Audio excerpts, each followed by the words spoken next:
Should have done that at the beginning. Right, sorry to interrupt, do carry on, thank you. So along with that, we do have themes to our environmental and sustainability strategy. Obviously carbon reduction, but our sustainability strategy isn't just about carbon, it is an environmental and sustainability strategy. And I say that because some housing associations, you do read their strategies and it is purely just carbon.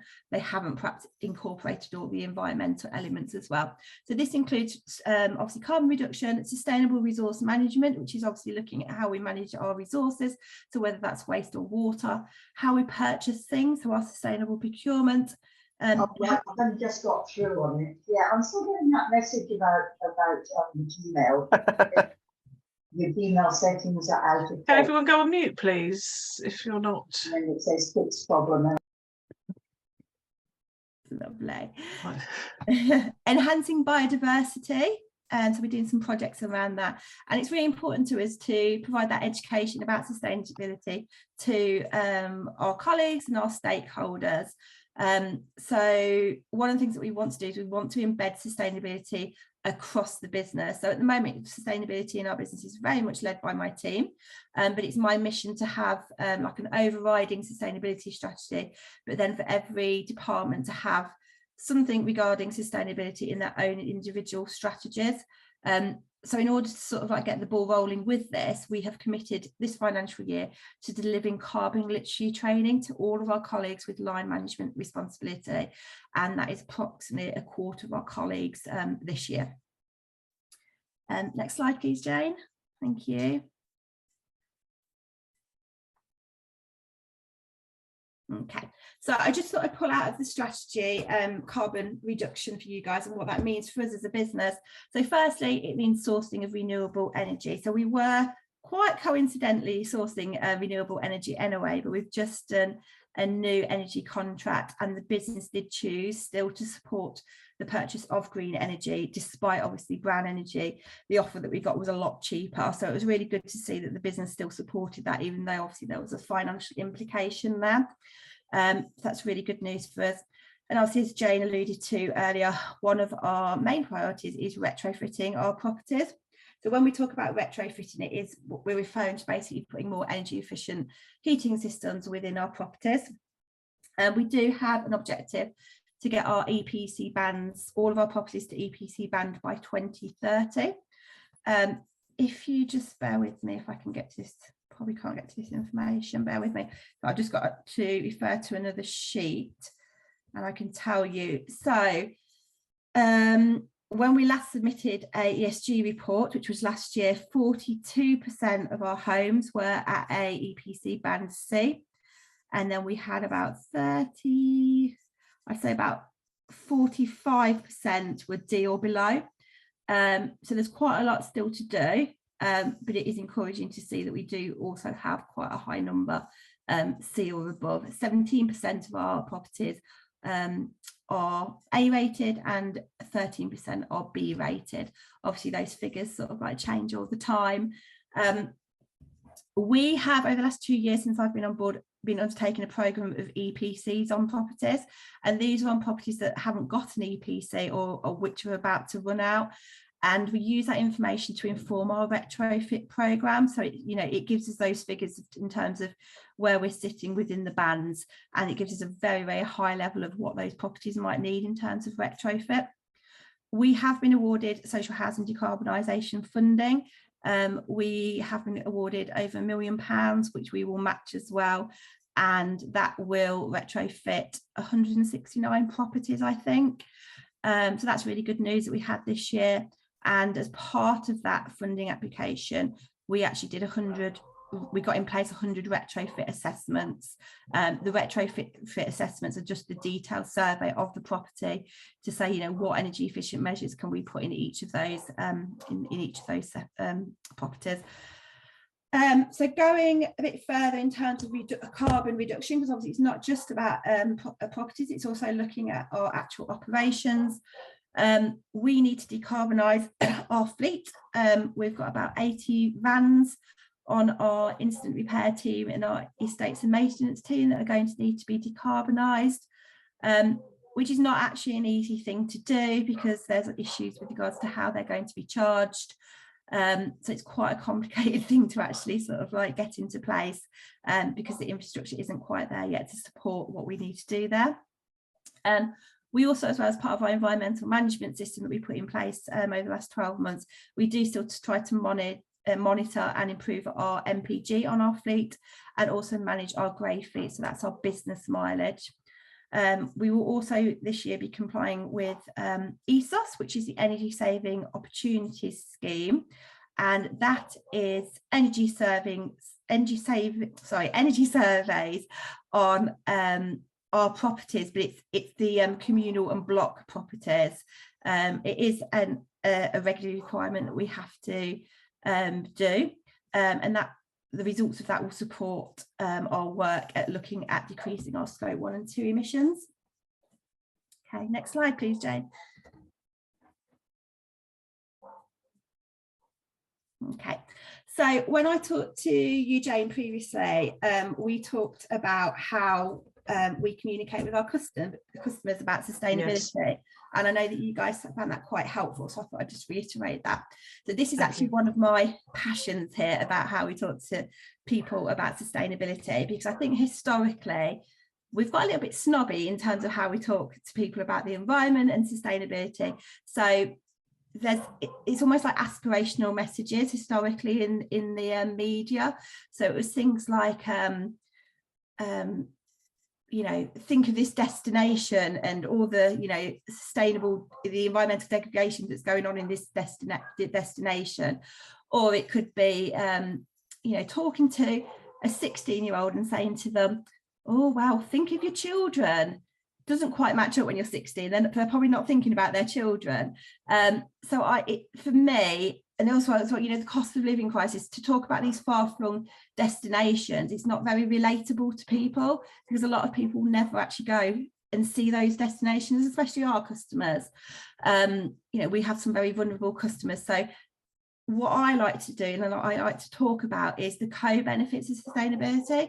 I think this gets lost sometimes, that when we talk about sustainability, it's not just those environmental impacts, it's the social and financial benefits that they give as well.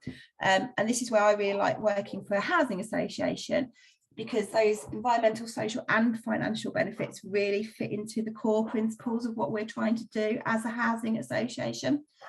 So what we try to do, or what I try to do, is I try to look at what motivates our customers when we're having those conversations.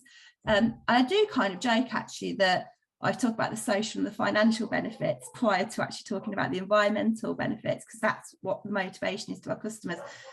So for our customers, a lot of our customers will be in fuel poverty. So if I was talking to somebody, one of our customers, about the benefits of introducing an energy efficient heating system, the first thing that I would talk about would be their fuel poverty and the financial benefits of having a more efficient system in place. I might start to talk about the social benefits. A lot of our customers are vulnerable. A lot of our customers might be carers to people. So, you know, that in itself, just having a warmer home, a better environment, having a warm home and, as you know, an environment where they can work from home, where their children can come home and do their homework. Those to me are they're more relatable to our customers. I do admit though, you do have to get the balance right, because I used to work in retail, and one person once turned around to me and said, because I was talking about all these benefits, and they turned around to me and said, oh, it's nice to know that they care about the environment. And I was like, well, we definitely do, but obviously for you, your motivation is the environment, not the social and financial benefits. So you do have to get that balance. But I think it is really important to bear in mind all of those benefits that come from sustainability. So with that in mind, and with, sorry, Jane, you can do the next slide now if you want to. So with that in mind, and the fact that we had applied for our social housing decarbonisation funding, we actually went out to our customers. We have a platform where we can ask our customers some surveys, and we did this this year because we wanted to get an understanding, rather high level understanding, of what our customers understood about sustainability, retrofit and things like that. And the idea of this is that again, when our communications go out, it is relatable to them. So we quite often, obviously, don't we talk about net zero, but how many of our customers actually understand what that means? Well, we've got the answer now. So it's 48% of customers said that they had heard the term net zero, with customers telling us what it means to them. We listed loads of environmental issues, and 96%, not surprisingly in these current circumstances, in the fact that we just had a energy crisis, said that the energy efficient homes was the most important environmental issue to them. I don't think that high figure is a surprise at the moment. We then talked about electric vehicles, because at some point we will have to provide chargers to our customers. So 86% of our customers own or have access to a car, but only 1% of those vehicles are electric. So it's very much below the national average of 2 to 3%. And there is little desire amongst our customers currently to turn to EVs in the short term. And I think that's probably just a reflection, to be honest with you, in terms of EVs are still very expensive to the average person, as well as other issues with regards to charging, etc.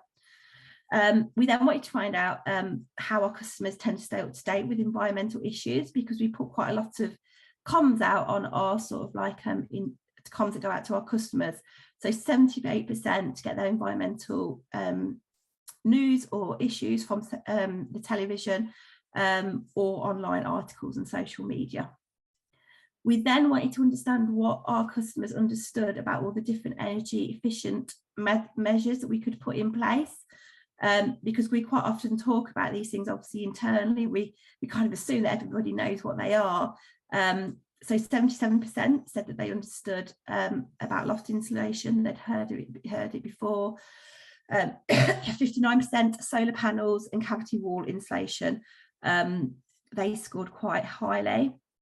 And 14% of customers said that they had actually heard of the work that we've done around energy efficiency in homes. We then talked about, if we put some energy efficiency works into their homes, what was the expectation on people's energy bills? And I put this in because historically, if we'd put some energy efficient measures into people's homes, it probably would have decreased their bills. But obviously with the cost of living crisis and, the energy crisis, they're probably not going to see their bills lower. What they're going to see is they're going to see a mitigation of further increased costs. So it was really good to ask that question. So 81% of customers expected lower energy bills, with a further 11% expecting it to reduce the impact of future energy increases. So we've got some work to do there to sort of like educate our customers that it's not necessarily, we can't guarantee that it's going to lower your bills, but it will mitigate any further, could mitigate any further ones. What was this one? Oh yeah, so then this sort of like went into detail. I probably won't go into much of this. It went more into detail about the sort of like operational side. So if we were practically doing an energy efficient measure in your home, how much notice would you like before we came into your home? And we're asking these types of questions because what we find with some of the funding that we've had in the past is that it has to be delivered within a very short amount of time, like within 3 months. The social housing decarbonisation funding that we've received, it is a longer period, but what I found that within the 3 months, it's not actually very fair. So if you're like a homeowner and you start to think, oh, I'm going to do an energy efficient measure, you may not install it within that short amount of time and have all those surveys, and yet we're forcing like our customers to have open the doors, have all their surveys, because there's lots of surveys that they have to have done. They then have to have the work done. So, some people, if you're a family with lots of kids, you're not necessarily going to want to have that work done, in the summer holidays when all your kids are off school, for example. So we really wanted to, this was all about getting that nice customer experience for our customers. And the main challenge that we highlighted around, people having those installations was how this would work with our vulnerable customers. So those that had disabilities, or those with health challenges, or those that were carers for people in their home. And then there was some sort of like feedback about sort of like concerns about the energy efficiency measures. So the cost of run, the mess and the disruption of having them installed. So that was everything that I wanted to talk to you today. But if anybody's got any questions about what we're doing or anything that I've said today, then I'm happy to answer anything if I can. Thank you, Claire. Thank you very much. That's really interesting. So I've got some questions, but I'll let others go first. Shall I stop sharing my screen and then we can see who's speaking? Are you comfortable for me to share these slides afterwards, Claire? Yeah, I think there's a lot of information on there. I'm sure people would want to have a look at. Does anybody have some questions that they want to put forward? You can either put your hand up virtually or really. Ella, go ahead. Yeah, it's nothing about sustainability, but you mentioned building nearly 2,000 homes in the next couple of years. How long a time frame was that? I was just wondering. I don't know actually. I don't think we put a time frame on it. I think last figures that I can remember, we sort of like I think it's probably like the year before last. I haven't got the most recent. It was about 200 properties a year. So that's quite a time frame, and we're quite a small housing association compared to some. But yeah, we feel like we do quite a lot. And it is that balance obviously between a housing crisis and providing that sustainability as well. Yes. Thank you. Dave, were you waving your hands because you wanted to ask a question, or was that just an excess of enthusiasm? A bit of both, really. It's okay. Very good. Yeah, no. So thank you, Claire. My question is more financial, because that was interesting. Is the calculations and the investments that are made in pursuit of the sustainability, does the organisation take a different view from what it might have done previously? Is it taking more of is effectively the finance team lengthening the payback or the investment cycle of this activity?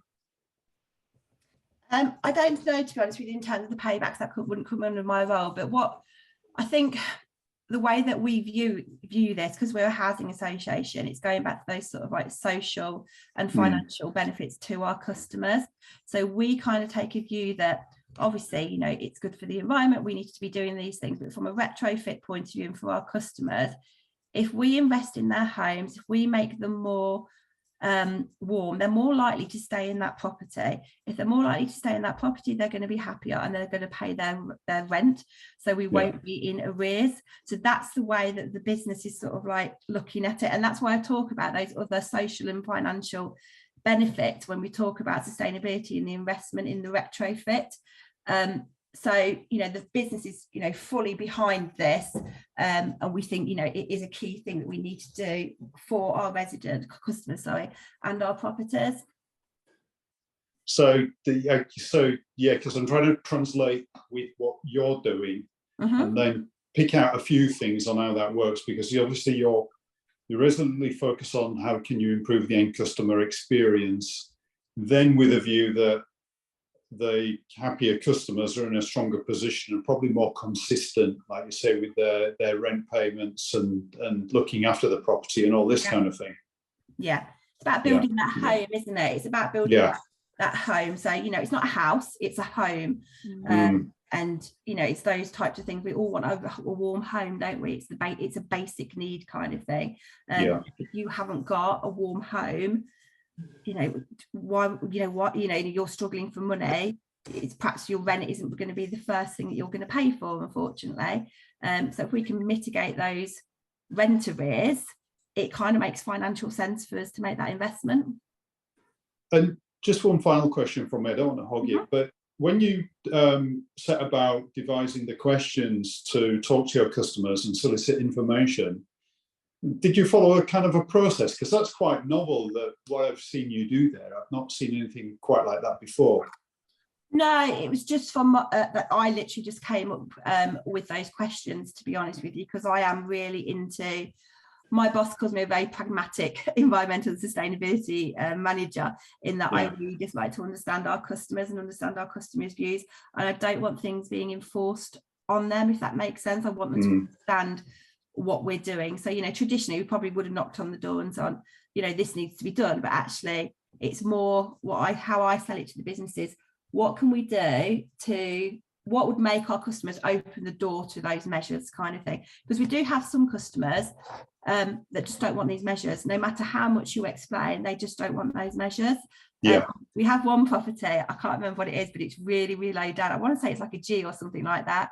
And that's an elderly person who's just used to an open fire, and they don't want anything that change in their life. Yeah. So that presents us with some challenges, though, obviously, because we have a target by 2030, all of our properties should be EPC band C. So yeah, it just really comes from me, Dave, in that I want to be practical and I want to understand our customers. Yeah, because I see there's a high level of pragmatism in what you've done there. And then maybe just one final question. I apologize to everybody. Okay. Because I thought it was a really good one. You referenced about the van fleet that you've got, and you made reference that the infrastructure to support electric vans isn't there. Is that referring to charging networks? Yeah, so our issue at Grand Union is our IRT team, which is our incident repair team, and our estates and maintenance team, which are the people that have the vans. They take their vans home with them at night time. So we don't have a central depot where they can just leave the vans overnight. If they could, it would be really, really easy. It's not like that. So I did papers about this last year to look at our options. So the first option, which would have been a sort of like easy option, was if you're a homeowner and if you've got off-road parking, we would provide you with a charger at home. So we don't really know how many people that would apply to, but that would be sort of like the easiest thing to do. And when we go over to EV, that's probably what we would target. But then what we have to do is we have to think, well, actually, what about the people who haven't got capability of charging at home? So if you live in a flat or a terraced house, the charging infrastructure isn't quite there yet. So we have to look at the public charging facilities. We're looking to see if we've got sort of like any old sites that aren't suitable for development, and we might have our own sort of like EV charging yard kind of thing. So there's lots of things. I mean, there is a lot. The councils have got a lot of investment over the last year or so around EV charging, and they're talking about in future the chargers will be like in lampposts and things. It's a little bit chicken and egg at the moment. Do we wait for the infrastructure to be in place, or do we get the vans and take a chance on it? There's also the issue as well is that obviously our vans have got tools in the back, and we charge them on the go. And what nobody knows is the impact on the battery life of charging those vehicles. So we have to be very careful about those elements as well. Yeah. All right. Well, thank you. Thank you, Dave. Thanks. Really interesting questions, really interesting answers. Thank you. Emmy, I think you were next. Hi, Claire. Yeah, I think Dave's questions also elicited something that I was going to just feed back on, which is really impressed by your involvement, your real care and involvement of your customers.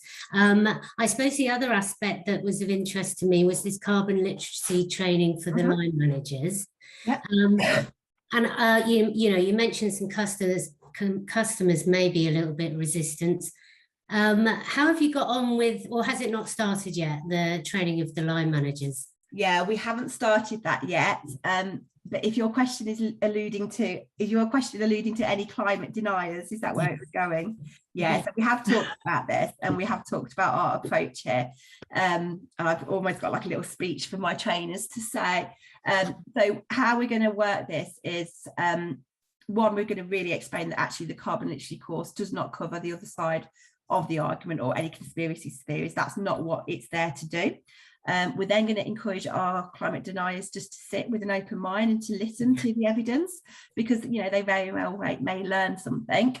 We're then going to talk to them about thinking about those co-benefits again of sustainability, because although you might not care about the environment, or you may not believe in the evidence, those additional benefits are our objectives as a housing association. And as a colleague of a housing association, that's what we do. We want to improve the social and financial elements of our customers.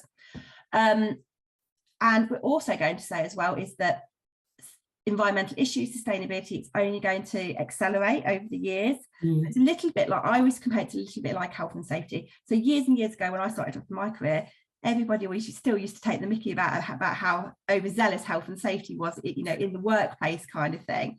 But now we just do it, don't we? Because we know that it's important. We've seen the accidents, and we've seen that, you know, the directors want us to do that, and that is what will happen with sustainability. So, you know, there's a very high chance in the next 5 to 10 years that sustainability will be part of your job descriptions. So my view is, you know, if you want to stay employed, you need to get on board with this, and it would be absolutely brilliant if they went home and they made those changes at home. It would be brilliant if they did that. But actually, as a sustainability manager in a housing association, I want to see the changes in the housing association. That's where I want to see the changes. So great if you go home and do it, brilliant. If you don't, that's fine, but just do it as, you know, as and when you come to work. Excellent, thank you. Thank you. Sandra. Hi, Claire. Hello. Just looking to the future, and you're saying about building another 2,000 houses. I just wondered whether you were looking at modern methods of construction and modular construction, so that, you know, you've then got the facets that you've got less waste. They can be quicker to construct. Yeah. Because there's places in London like Ederoff since 2020 have been using these methods. Yeah, we are looking at a lot of options. So the building regulations for new builds did change last year to sort of like give it a higher standard. So again, it's a little bit chicken and egg. Do we just follow the building regulations, or do we, you know, go out on our own and sort of like go above and beyond? The challenge that we've got, I'll be honest with you, is the cost of doing that, because the supply of materials and the actual sort of like supply chain and the, you know, the workers that have got these skills isn't quite out there. So if we were to be really aspirational and said, right, all of our houses are going to be like this, it would cost us so much more. And it is that balance at the moment between the fact that we're in a housing crisis and we've got to deliver sustainability. So we are looking at all of these things. We've looked at passive housing as well. And I know somebody in the development team is looking at sort of like modern methods. And the manager in the development team, we had a discussion about this the other day in terms of, you know, what can we do around these types of methods. So it is coming, but there are a lot of challenges to do that on a larger scale. So it'd be interesting to benchmark with some of the London things that have done it already, because they've worked in consultation with the local borough councils down there. And maybe there'll be, you know, some funding there if you can reduce your carbon. You never know, do you? Yeah, and we've just, as I said, a part of looking at our carbon footprint is looking at the impact of those new developments, so the embedded carbon in those new developments. And I think once we get that data, that's going to drive it, because then I'll be able to say, well, actually, if we want to reduce this, we're going to have to start moving towards those methods a bit quicker so that we can get to net zero. It's just that little bit of a gap at the moment. We haven't quite got as much data as what we need, if that makes sense. So it is on our agendas. No. I was only asking because I think of moving forward. I mean, if you look, actually, it's really good, actually, because when I first came into the business, I hadn't worked in housing before, so this is all new to me. Housing, I'd been in sort of like retail and waste management for years.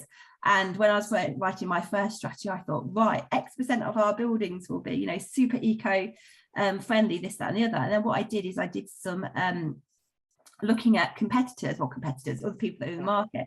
And if you look at the private developers, they're not really doing a lot around this themselves. They talk about their operational carbon emissions and how they're going to reduce them. But, you know, I know there's lots and lots of housing developments being built around me at the moment. There's no passive housing, there's no modern construction. They are just building to building regulations. And, you know, we're small fry in the industry, you know, compared to others. We are a small fry building. And we kind of need, you know, those businesses, the big property developers, to move, to help that supply chain, to make it cheaper, so then that we can benefit from that. Yeah. And also the legislation that governed this was watered down about 4 or 5 years ago, wasn't it? Yeah. Whereas they've got the BREEAM 6 and the rest of it, they took all that out. Yeah. So it's been a bit of a change. Yeah. It's almost like we're going backwards, actually. I mean, there was the home standards about, you know, making sure that everybody had facilities for recycling in their home, kind of thing. I speak to the development manager now, and was like, well, we used to that, but they took it out. And I was like, yeah, we need to put it back in. Thank you. Thank you. That's again a really interesting question, a very interesting answer, isn't it? I think it's obvious to even people who aren't in the housing industry that the standard of new privately built houses needs to be massively improved. Anyway, David, you had a question. Yeah, a couple of quick ones from me. Impressive what you're doing, Claire. If we could get the private house builders to get anywhere near what your neck of the woods is actually doing, then we'd be far further on. So thank you for all you're doing. In the private sector, we keep getting told that there isn't sufficiently well-trained workforce out there to actually do all this stuff. How did you cope with that? Did you have to train, retrain, or did you buy in specialist workers to get on with the work you need to do? Well, we're only doing this small fry at the moment. So obviously the funding that we've got, this is sort of like ramping it up, and it will be ramped up. We obviously get sort of like external people to come in and do this. But there was an article recently in one of the industry publications, and it basically said that there was a concern about the workforce out there, that, you know, would there be enough people that are trained to deliver all of the social housing decarbonisation funding that has gone out there. So I think we have secured certainly, you know, things to do the first element of it. So I'm hoping that we are going to be all right there. But it is a big concern, and if you look at the sort of like policies that came out of government after COVID, and they were talking about like the green economy, it has been recognised that money does need to be invested in that, and we need to be speaking to our young kids about going into these types of roles. Yes, I think that, yeah. Sorry, Jane. Sorry, no, so you go on, David. So it's your question, I'll shut up. Yeah, well, you can butt in if you like. Yeah. We recently built a bit of a connection with Transition Town Northampton and the local college, and I wonder whether you'd got any connections with them. But if you're buying in, then that probably you don't need to do that. But yeah, we haven't got any connections, but it's good to know. I mean, you know, if we do have any issues, kind of thing, then yeah, that's good to know. The only other thing on transport was a very minor thing. You can get some very sophisticated work journey planning computer systems these days. Might manage to help you to get a bit more done on fewer miles to your electric vehicle. Don't know whether we do that on our IRT fleet. We could probably use it better. I think we recognise that that's the whole point of our introducing the environmental management system in the last year, so that we can sort of like challenge those things. As always, you've got the answers. Very impressed, Claire. Keep up the good work. Thank you. Thank you. Thank you. Does anyone else have any questions before we let Claire go? Thank you, Claire. That has been such an interesting talk. I think, and I think two things for me. So I think it's great to hear that Grand Union is working with the interests of the customers at heart. I think that's obviously really important for us. You know, if you're going to move forwards towards a net zero future, it has to be done in a way that benefits everybody. So hearing that you're thinking about the needs of your more vulnerable customers is really good to know. Completely agree with you that if we're going to get economies of scale on retrofit, that the bigger companies need to up their game. But it's good to know that housing associations are early adopters in that space, which I think is what the role that you're playing really at the moment. Yes, and thank you so very much for your time. I know that you can't stay for the rest of the call, but it's been really great to talk to you. And yeah, we will share the slides around afterwards. Thank you so much. Excellent. Thank you guys for inviting me. Enjoy the rest of your meeting. If anyone has any questions in the future about anything, then obviously just pop them through to me. I'm happy to help out. Yeah, I've got Claire's email address. Thank you. Well, thank you very much, Claire. Thank you. Bye. Bye. Bye.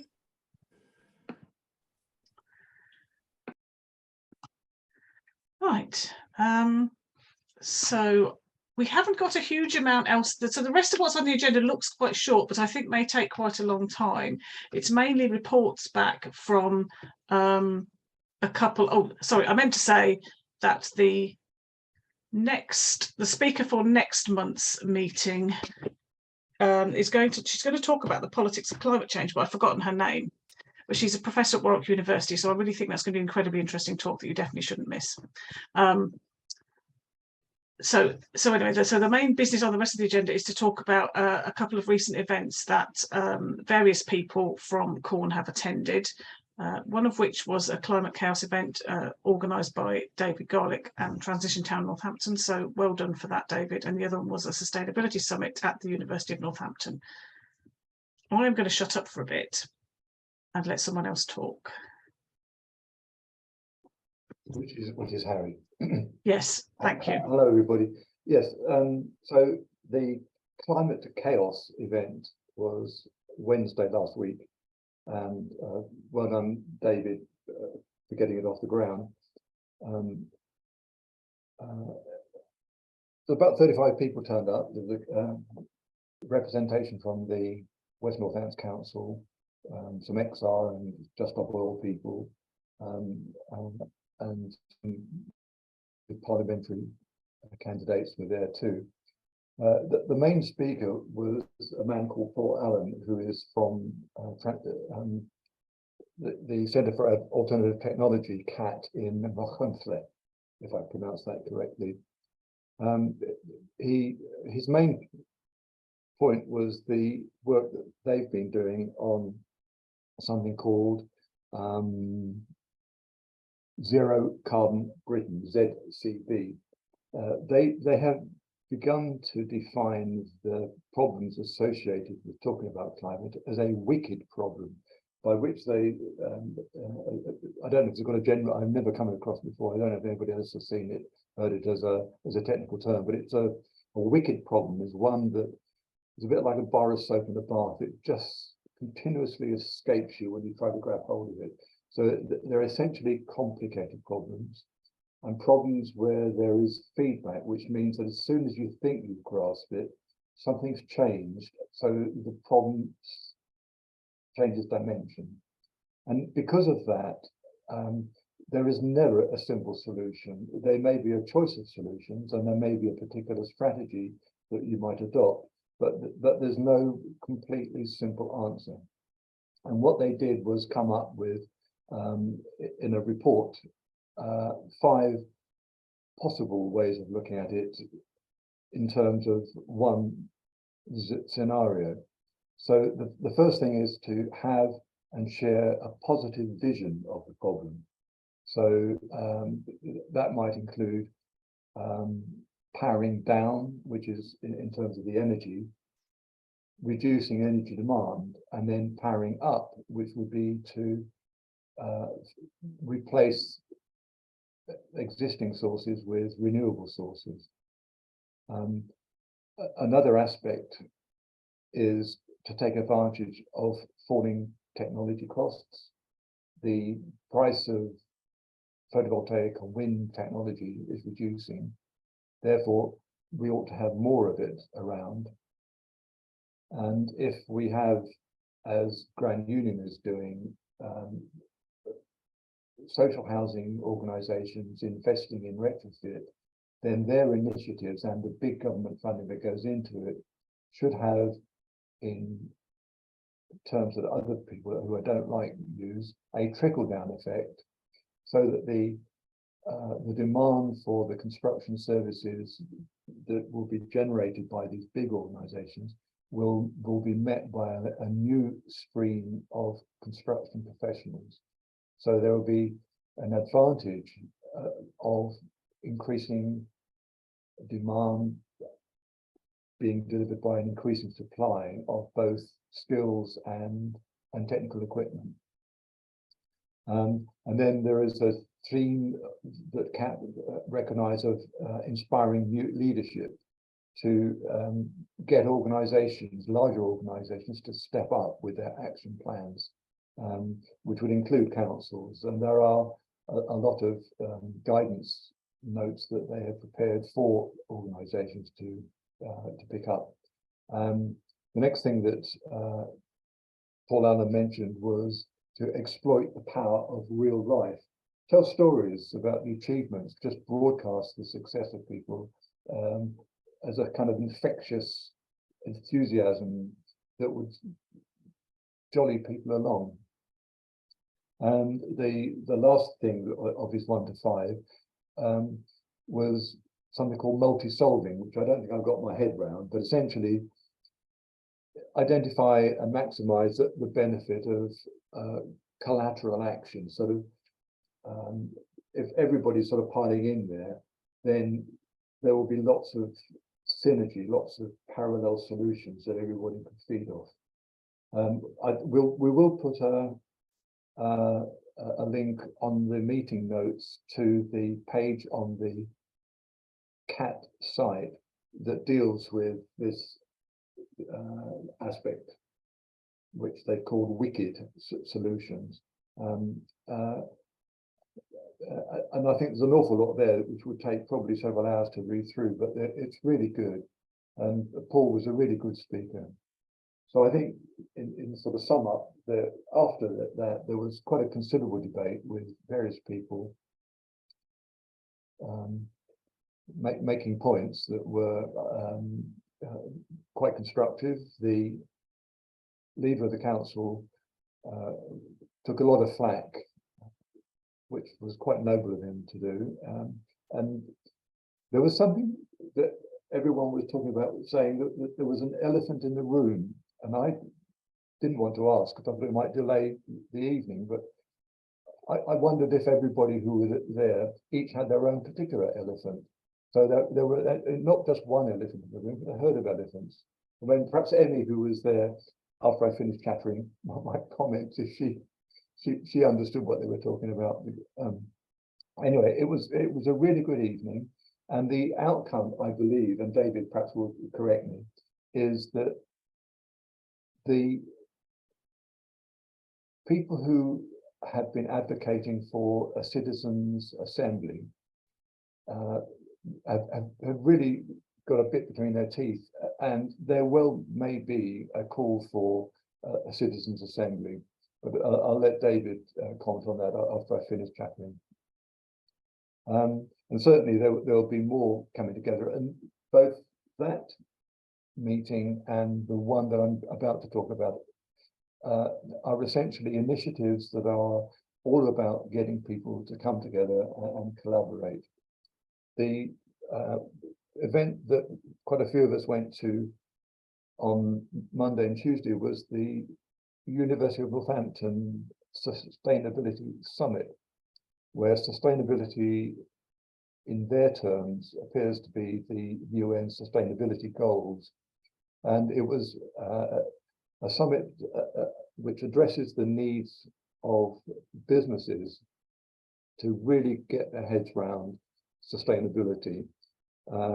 The opening session was the Pro-Vice Chancellor of Cranfield University, who's Professor Chris Fogwill, who's a climate scientist who cut his teeth on the South Pole ice flows. I mean professionally, not literally. He looked at about over 100,000 years worth of history with other colleagues to chart the way that the climate has changed over the millennia.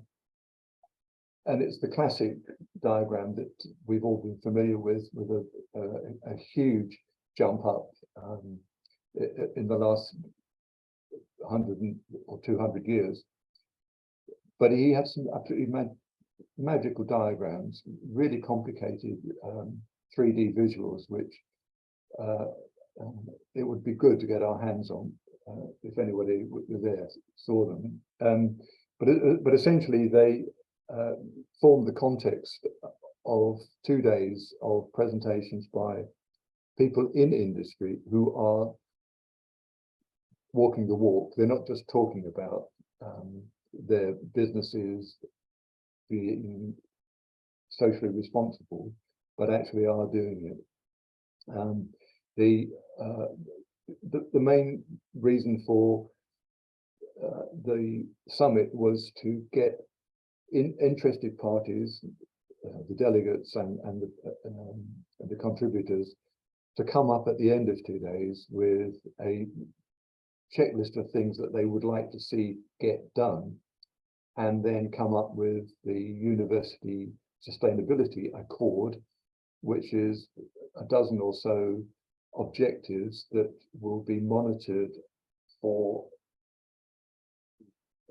the businesses following up, and will report back in 12 months' time at the second University of Northampton Sustainability Summit.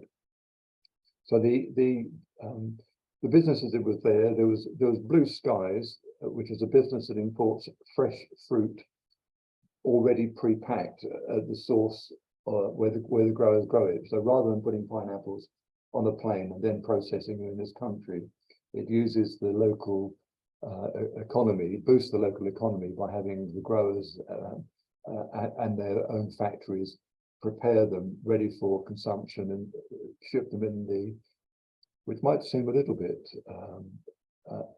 unsustainable, but the passenger flights are coming from these countries anyway, and you just pop the fresh fruit in the hold and out it pops in Tesco's or the other supermarkets a couple of days later. So Blue Skies has got an incredible track record of going through the processes and looking for ways of doing it better.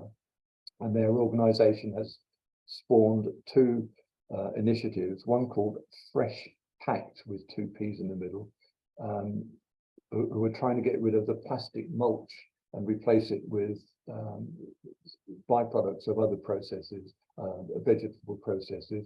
And they're also working with the university to create a sustainable business alliance, which will be something that if you were in business and you wanted some fellowship and some advice, you can join the alliance and look to get some support or share your knowledge with them.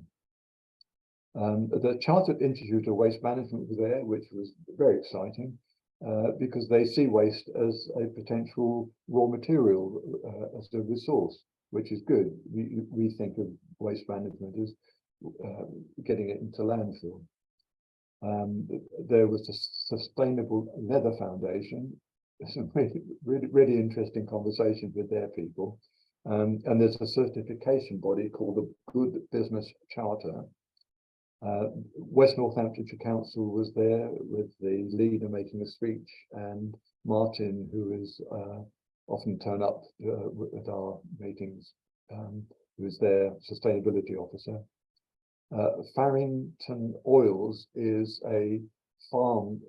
I don't know if there's a single farm or a collection of farms, but they press their own rapeseed oil and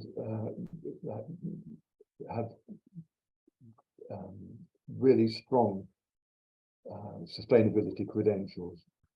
Rupert wrote a very good piece about them on Corn Exchange, just to plug ourselves, if anybody wants to know more about Farrington Oils. Weetabix were there. It seemed a little bit as though they were late to the party because the chap who was their man had only been there for 2 years, so it was sort of early stages for him. There was a plastic construction materials company called Freefo who were there, and they've gone great guns on eliminating any waste in their production processes, even to the extent of taking in plastics and recycling it. Just good stuff. And then there was a social enterprise called Goodwill Solutions, and something called NEM Group, who are a family company who do racking systems for warehouses, where the problem that they are facing is that customers don't want second-hand racks because they are worried about the safety aspects of it. So there's a lot of really nice conversations that we had with these people in terms of what challenges they were facing in keeping their business sustainable. And I think by definition, their battle with greenwash, where a lot of companies are being required by their boards to come up with socially responsible management strategies, which are only paying lip service to the need.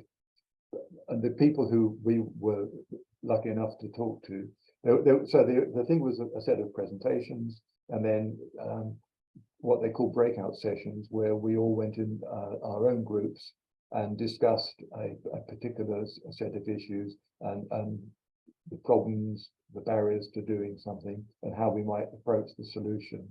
And those were all distilled into, as I say, this a dozen or so. What was it called, Jane? The Accord. That's right. The Sustainability Accord, and that is going to be sent round and shared with everyone. So we can probably put it up on Corn Exchange or link to wherever it's going to be stored online. I think the big takeaway for the Corn members who went there was, well, first of all, there wasn't anything really about our kind of organization. It was really addressing the needs of small to medium businesses, or even very large businesses. There was a little bit of a plea in one of the groups I was from, a sole trader who said, well, I'm here, but none of the things that you're discussing, I'm not sure I can implement in my own business. But it was big focus on collaboration. We made some very good contacts as corn people, and the plant-based food was brilliant, according to Jane. So it really was very good. Yeah, that's all I've got to say on Okay. this. Thank you. Thanks, Harry. Thank you very much. So I'm just going to roll back to the first event to make sure that we don't forget any of the points from there. Does anybody? I know there's at least another 2 or 3 people here, probably 4 people here that were also at the event. Does anybody have any thoughts about the elephants to start with? How did other people interpret the references to the elephant? Well, I could kick off maybe. Go for it. Yeah, I would say that at the end of his presentation, he was a bit inflammatory, a bit polarizing by saying, it was at the beginning as well, it's saying we shouldn't frighten people, we should just have a positive hope. And he said something a bit anti-doom, which I think might have inflamed people a bit. I think there is some people who feel that there are technological fixes and models when actually the extremes and the dangers are already here. And I think one of the most vocal ones said about how by 2050, when we're meant to be net zero, it will already be over 2.2 to 2.4. So I think there was something very important there about, and I find the debates go way too polarized. It's either complete doom, or it's like technological fixes and we'll be fine and let's just stay positive. And really, there's something really complex in the middle that we've got to try and find. And I guess as a psychologist, I'm always trying to find that middle place. But I could see that polarization, if you like, and the elephant being the false hope, if you like, the fact that, and I'm aware someone's here from Italy. So Paola, it's dreadful what's happening. And it really is. It's such massive evidence of what's here right now. And I'm hoping, because we've had chats with Paola, about the lack of awareness in Italy. Sadly, this will probably be a real awareness raising. And I think for those of us in the room who are particularly keen on strategies, technology around adaptation, and you might have heard, he couldn't hear me, but I did ask the question, and I wondered whether sometimes over focusing on mitigation and net zero actually detracts. Obviously we want it all, But, you know, everybody's talking about net zero, and there's nothing about, and Paul or whoever the speakers, is it Paul? You know, he said, well, you know, in my presentation was adaptation, you know, have some trees, but, you know, supply chains. No, we need technology, we need strategy, we need something like his presentation for adaptation. So I think that was why some people were getting a bit heated. That's my thought. I think a lot of people have had different thoughts. Yeah, I agree. The elephant was, for a lot of people, the fact that they believe it's already too late, and you know, we're all going to hell in a handcart, and it's already well talking about the other stuff. But yeah, I think that was the elephant, and I agree with Emmy in most of what she said, not all of what she said. So yeah, very much so. Thank you. And the other thing, I don't know whether, David, you want to pick up on the point about the follow-up and citizens' assembly or any other actions that are going to come out of that. And I appreciate it was relatively recent. We're talking about a couple of weeks ago. So, well, yeah. The two things that immediately started work on one was the citizens' assembly. I think there is a feeling that we need it. We want to do it. It's not going to be easy. Jane very kindly found a couple of pieces of work which I have not yet read on how to go about it. And it's there are a lot of people saying if we wait for West Northampton Council to do it, or wait forever, or even if they got on with it quickly, it'll be too nuanced and not really where we want to be. So it looks as if we're going to try to do it ourselves. The Umbrella Fair organisation are on board with that. So yeah, more news and on. But if anybody's interested in getting involved with that, then please let me know, because it's going to be a big job, and it's going to take quite a lot of effort. The other thing was our sponsor, Martin, he's from a small business, and he's done his utmost to get his carbon footprint down to zero, and he had to buy some trees or invest in some projects here, there and everywhere to get the final bit over the line. There are businesses where you cannot just cannot not create some carbon footprint, and I think most businesses would have some of that.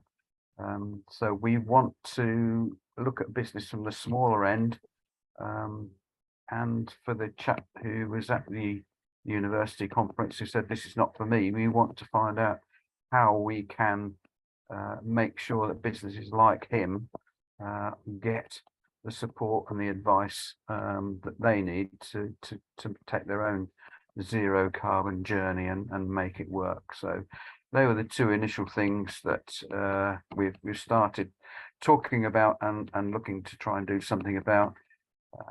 Felicity and Eugene and Martin, who I think were at the university conference for West Northampton Council, they are on board with us on that, and they're certainly talking to us very positively about doing something about it. So I think West Northampton Council probably would be quite keen to try and do something about that, but they again have some advice that will prove useful.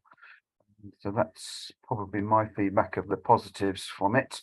There was a bit of negativity, Amy referred to. I think one gentleman got rather hit under the collar, and I thought Councillor Nunn was going to leap out of his chair and sort him out, but yeah, it was good. What I said in the notes, I think, made it quite clear. There were people who thought it was too late, people who thought it was everything to play for, and as I agree entirely with Emmy, the way forward is somewhere in the middle. We've got to be cognizant of the fact that it is too late unless we get cracking, and that's the thing. I did put a note on the chairs that said there's enough in the world for for human needs, but there's not enough in the world for human greed. And I think whoever said we're going to be poorer, poor chap, was probably quite right for a while, but we can make it work. Just wanting to add one last thing. I think there can be this thing of either we're too late, you know, or we'll get it. But actually everything we do, and I think it's quite a hard message to get out more into the public about, you know, everything we do will save a tiny percentage of a centigrade, you know, more global heating. It's already going to go, and with El Nino, probably the tipping points, etc., and the complexity of that. So it really is about, we've still got to keep trying, and you know, because if we just let it rip in despair, it really will be the whole planet uninhabitable, you know. And the message is, yes, we're sort of too late already. We are. I mean, we needed to act back in 1970s, certainly in the 90s. One of the key things that Chris Fogwill said at the university event that I wrote down is that he said we can't undo what we've done. You know, we can try not to do as much of it as in the future, but we can't. There's no going back now. It's too late. The other important thing is Greta Thunberg, one of her many little gems was no one's too small to make a difference. Absolutely. So I think, it's we have the opportunities if we take them. Hilary, you've got your hand up. Sorry. With citizens' assemblies, this was done in the Republic of Ireland, and it was done for prior to referenda. And they did about gay marriage and divorce and things like that. And it turned out that the Citizens' Assembly were way ahead culturally of the Parliament. And they overwhelmingly, they discussed all these issues, they overwhelmingly agreed gay marriage and stuff like that. So it was a very positive thing. But in terms of how do you organise a Citizens' Assembly, maybe ask the Irish, how did they do it? Because I don't know of anywhere else where it's been done. The other thing that desperately concerns me about green technology is the awful greenwashing. It's like power stations that have converted to wood chips instead of coal. And the Americans, who Trump eliminated all their environmental protections, they're certifying their wood chips as environmentally sustainable, but they clear fell the forest. They grow a forest and clear fell it, and it produces more carbon dioxide than coal did. And biofuel, I was really shocked that huge proportions of palm oil, which are responsible for the destruction of tropical rainforests all over the world, especially Indonesia and the Amazon. Palm oil, a lot of it goes to biofuel, and you could be filling your car up thinking you're being environmentally friendly, and you're destroying tropical forests and releasing untold amounts of carbon into the atmosphere, never mind destroying the ecology, I think we have to really fight against greenwashing because it's happening all the time. And buying up hill farms in Wales that were sort of productive sheep farms or something, and planting a conifer forest there and saying, oh, this is mitigation, we're planting trees so we can have our carbon footprint somewhere else, it's loopholes, exploiting loopholes, and it's not helping the environment. Regulation undoubtedly has to be very carefully framed if you're going to drive the behaviour that you actually want, rather than driving people to meet targets in arbitrary ways. Claire Robertson-Marriott, what did you want to say? I'm just thinking about the elephants, and I think, I know it's going back a bit, but as sorry, I don't know your name, the lady from Ireland was just talking about. Hilary. Oh, I'm not from Ireland. Sorry. I live in Northampton. Right, okay, you were talking about Ireland. Yeah, is the main elephant is the economic system that we all live with.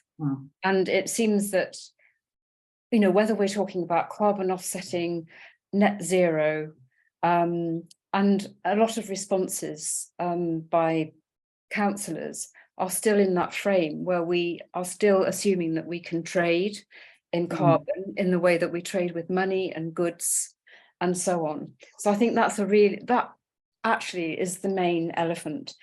And we've sort of we know that we've got to stop reducing our consumption of resources.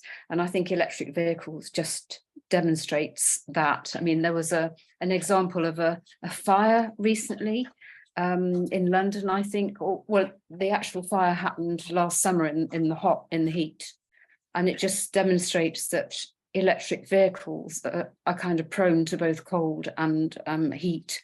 So the technology still isn't there. So putting lots of funding before we've kind of sorted out the technology, people are buying things that might not serve the purpose for individual travel. So, you know, there are lots of elephants that kind of come off that attempt to continue capitalism in a way. Well, it is.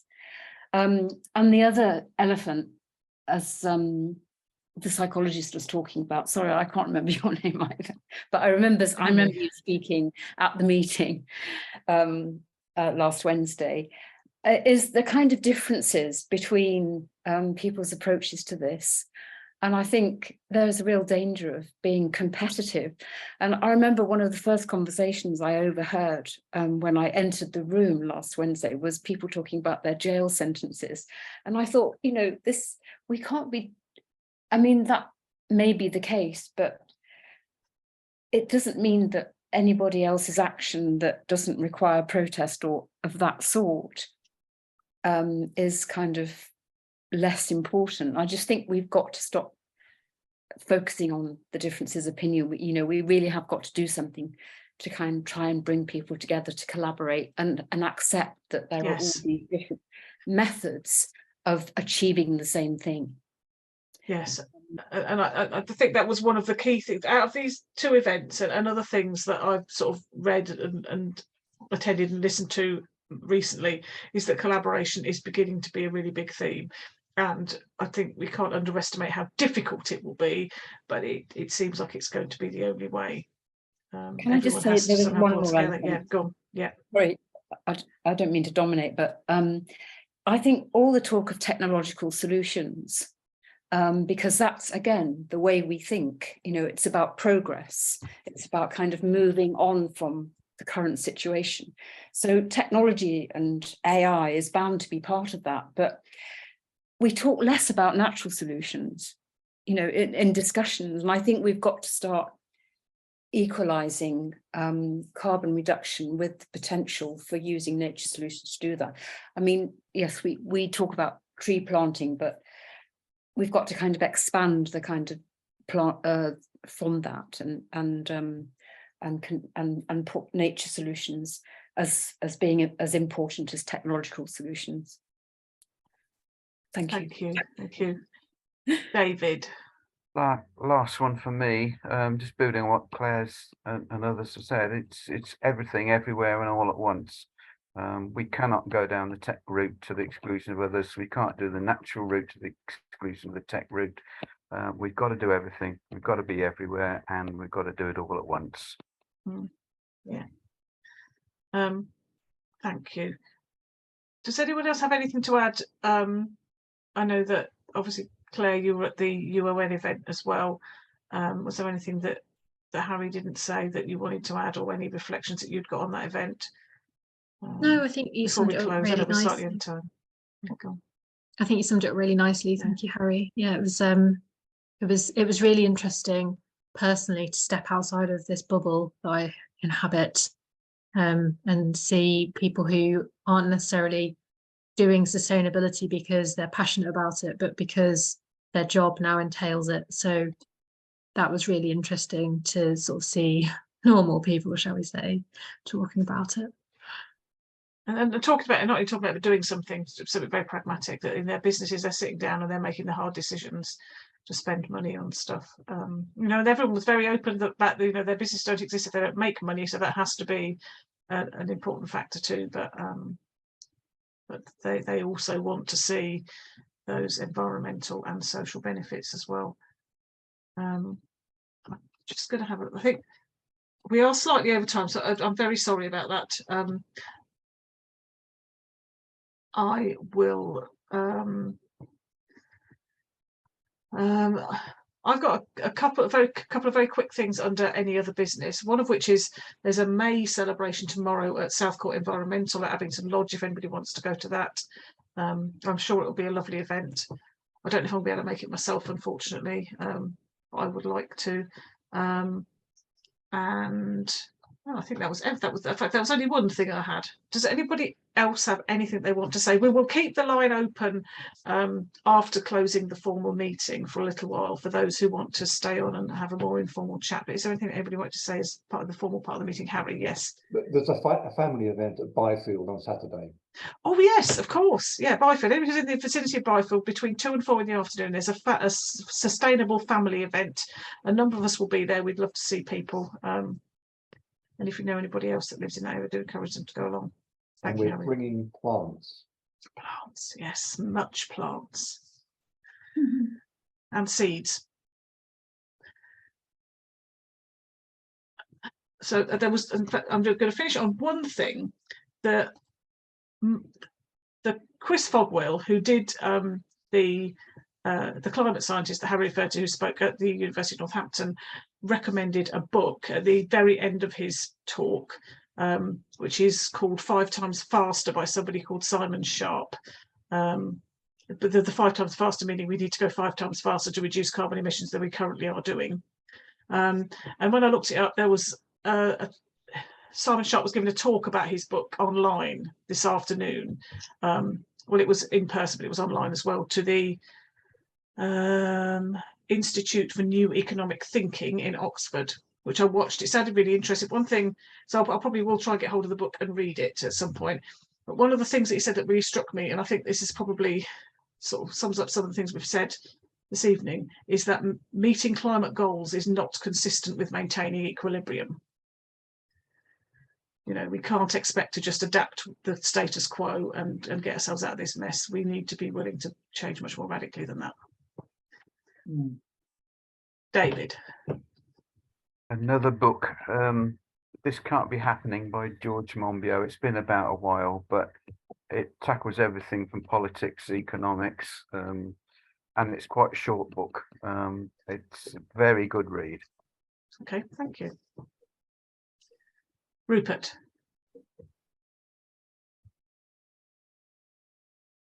I'd like to remind people about Open Farm Sunday coming up on June the 11th, isn't it?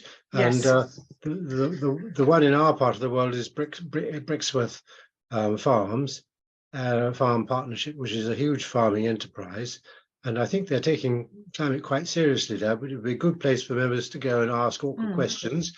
I think it'll be free. There'll probably be tractor and trailer rides around the farm to see what's going on. So you can speak from a position of greater knowledge rather than just a Townese version of what you think is going on at the farm. That sounds like a really good idea. Not to everybody, but a lot yeah. of people don't really know what goes on a farm. Yeah. It's not a livestock farm. It's I think it's all arable. And then I think there are 2 other farms, aren't there, down towards Milton Keynes that are open. Yeah, unfortunately there isn't anywhere. Well, I guess they're in Northamptonshire, so it's going to be close to some people, but perhaps not close to a lot of us, unfortunately, the open farms. And unfortunately, that day happened to my dad's birthday, so I'll probably have to be somewhere else. Bring him along. I could. Do you know what? I think he'd love a tractor and trailer ride. Well, I think so. His 82nd birthday, I think that'd be perfect. Well, next week I'm going to arrange to go and see Brixworth Farms, and I'll do a little write-up for Corn to tell you what to lovely. expect. Yeah, that'd be great. Thank you. Yes. For the website, okay. Yeah, thank you. Any more for any more? Right. Thank you all very much indeed. I hope you'll agree that's been a good meeting. I really enjoyed listening to Claire, and I will see you all soon. Thank you. Thanks a lot. That's great. Thank you. Thanks, everybody. Please stay on if you want to chat, like I said before. I will stop the recording.